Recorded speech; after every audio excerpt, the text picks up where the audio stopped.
It's March 2026 and we are getting close to the end of the first quarter of the year. Bitcoin currently is almost down 14% on the year. The stock market is down almost 2%.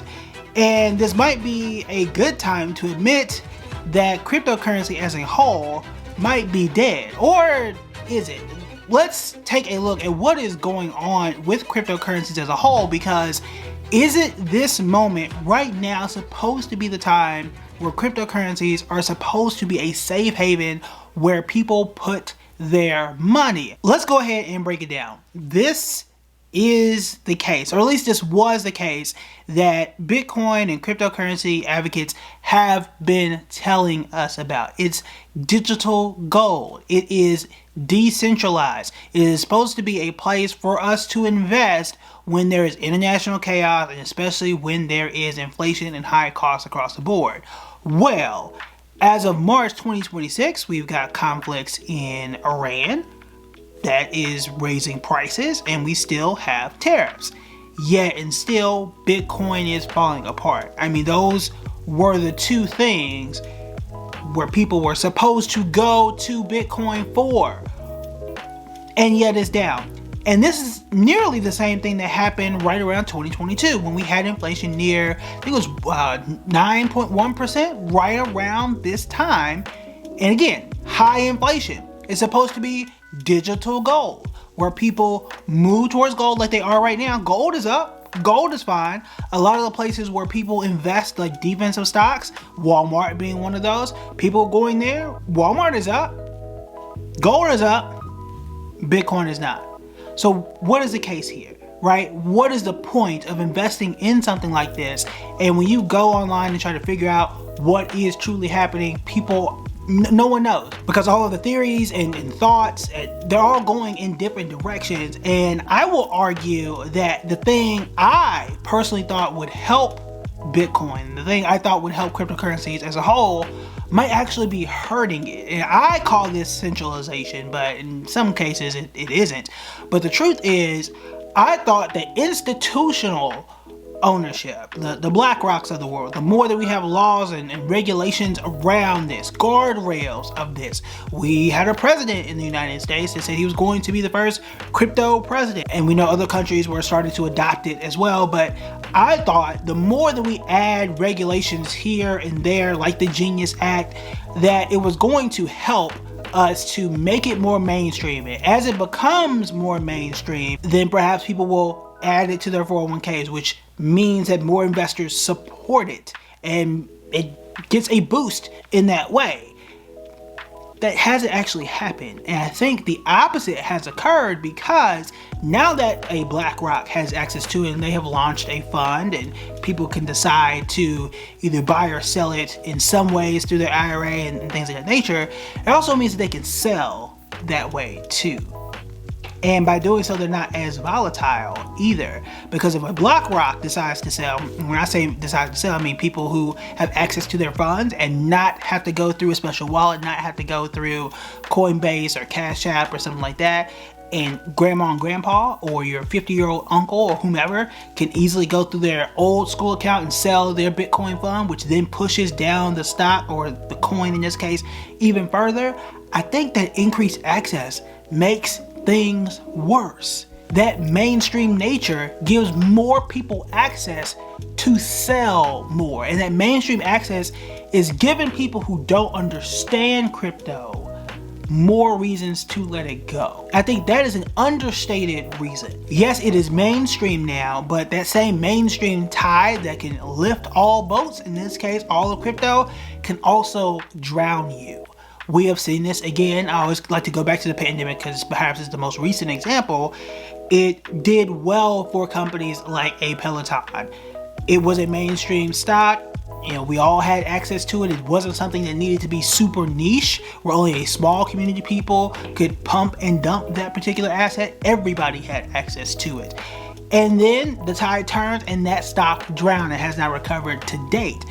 Well, now the tide is turning on crypto as a whole, and this could be the time that crypto does drown. I think the other part of it that is not talked about as much is the male factor, not, mailman, but the male factor in that there are a lot of young men who invest more heavily in Bitcoin than other assets. I did an entire short video on this around how they're investing more in crypto than their 401ks and investing more in crypto than Roth IRAs, for example.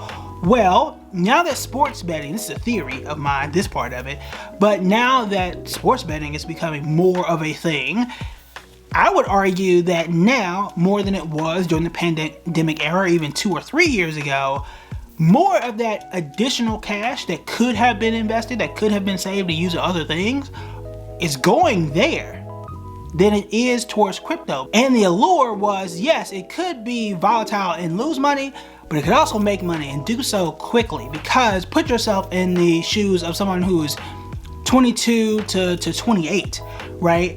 You're in an economic environment where it feels like you can't afford a house, everyone's getting laid off because of AI, tariffs are also making things more expensive. You want to get something that can help you to make up ground quickly, and you look up and realize, hey, Bitcoin is kind of crazy, it's kind of volatile, but you can get it and in 2 weeks make 65%.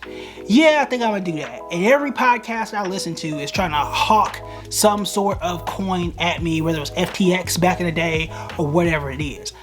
I don't agree with it, right? Especially as someone who is an actual financial planner who can help you to build confidence, clarity, and momentum in this economy.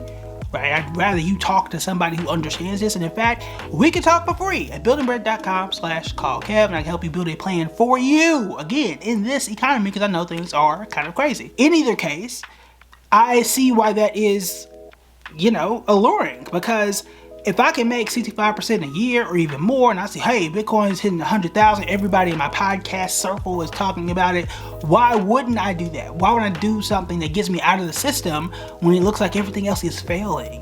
What I'm most concerned about, and I have been saying this for years, it has not been around long enough for us to test this asset, this thing, to know how it is supposed to work. It has not been around long enough for us to know how it is supposed to work, when it is supposed to be deployed, and how it is supposed to fit into an overall portfolio. For example, right? We know when inflation goes up, you usually go towards defensive stocks. Sometimes dividend stocks are the best places to be. Sometimes utility stocks, because whether it's power, water, electric, I guess power and electric are the same things, but you get the point. Those are places that you go to, right? When interest rates drop, you usually go to tech stocks. When interest rates go up, you go somewhere else. We have over 100 years of stock market history showing us exactly where you should be in different parts of the economic cycle. If there's something that's happening internationally and something's happening in the Strait of Hormuz, you have a playbook of what stocks to go to. When inflation is high, what is supposed to happen with crypto? We thought, because it's digital gold, that it would rise the same way gold has. This is the second time now that it has not happened. What is it for now? We thought that because it's decentralized, not linked to a government in that way, that when things internationally pop off and things get a little weird and confusing, that this is where we would go to invest. Well, last year, tariffs got weird. Bitcoin went up for most of the year last year, and then started to fall off. What was it for, right? This year, we still got some international conflicts, and it's absolutely failing that case. What is it for? Well, is it supposed to be a store of value? Who wants to put their money in something and get paid in something that's dropping 14% in just a quarter? That doesn't make sense. It does not make sense.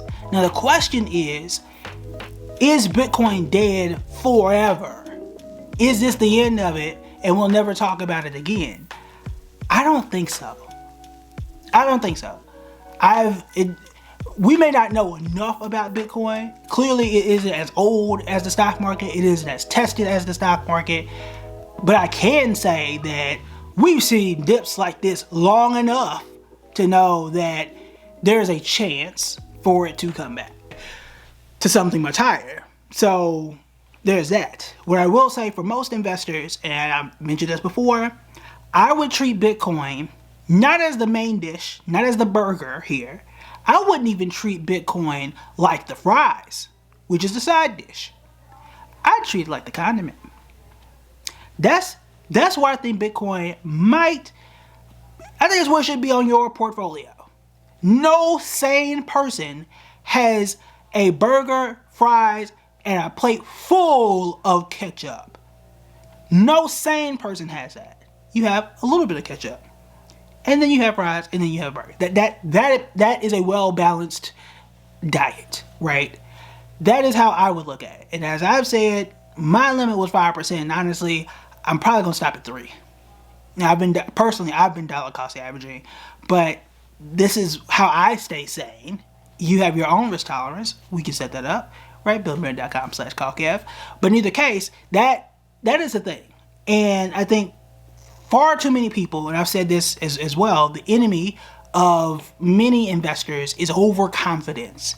You just say, yeah, I haven't had Bitcoin for, about 5 years, maybe 6 years. I just know everything, and this is how this whole thing works. No, you don't. You don't. You don't know how this thing works. I don't know nobody knows how this thing. And what I'm telling you is, of all the articles that have been written, they said it was supposed to be all of these things. And so far, in the last 3 years alone, none of those things has been true. Are you willing to continue to lose money by doing so? Or can we come out and admit that, hey, that didn't work, so adjust your portfolio accordingly? Notice I didn't say sell everything. Notice I didn't say it's broken for forever and will never recover. Didn't say that. What I did say is adjust accordingly. Make sure that it's just the condiment on the dish and not the entire thing. You might want to go for assets that are more proven, that make more sense, especially in a time like this. You want to know what stocks and investments are working in this environment right now? I actually did an entire list of my favorite stocks, and you definitely want to check that one out. You can check out that video right here.